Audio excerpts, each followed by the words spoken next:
நிறைய பேர் சொல்லுவாங்க எனக்கு ஒர்க் அவுட் பண்ணுறதுக்கு டைமே கிடையாது, நான் வந்துட்டு நைட் ஷிஃப்ட் பண்ணுறேன், நான் மார்னிங் ஷிஃப்ட் பண்ணுறேன், நான் காலையில் 9 o'clock போனால் ஈவினிங் 6 o'clock தான் வருவேன், அப்புறமா ஒர்க் அவுட் பண்ணுறதுக்கு மூடே இருக்காது.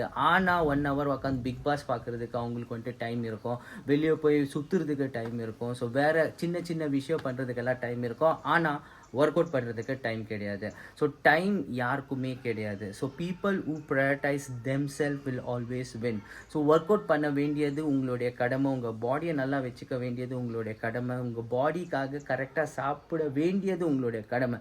அதை விட்டுட்டு உலகத்தில் இருக்கிற எல்லா டிஃப்ரெண்ட் டைப்ஸ் ஆஃப் என்ன சொல்கிறது, இந்த சீப் டோபமைன் ஹிட்ஸ் அப்படின்னு சொல்லுவாங்க, இந்த ஸ்மோக்கிங் பண்ணுறது, அப்புறமா ரீல்ஸ் ஸ்க்ரால் பண்ணுறது, உங்களுடைய இன்ஸ்டாகிராம் வாட்ச் டைமை செக் பண்ணி பாருங்கள், டெஃபினட்டாக 1 hour மேலே இருக்கும். ஸோ ஆனால் உங்களுக்கு ஒரு 40 minutes ஒர்க் அவுட் பண்ண டைம் கிடையாது, உங்களை யாராலையும் காப்பாற்ற முடியாது. If you are not taking this ownership to make your body as a weapon, யாருமே ஹெல்ப் பண்ண முடியாது. டைம் நீங்கள் தான் பண்ணிக்கணும். ஸோ டைம் வராது. So you should make sure that somewhere உங்களுக்கு அந்த 30-40 minutes இருக்கும். ஜிம்முக்கு போக தேவையில்லை, வீட்டில் புஷ்அப் அடிக்கலாம், புல்லப்ஸ் பண்ணலாம், அப்புறமா ஸ்குவாட்ஸ் பண்ணலாம், நிறைய ஒர்க் அவுட்ஸ் பண்ணலாம். Unless until you think that is important. யோசிச்சு பாருங்கள்.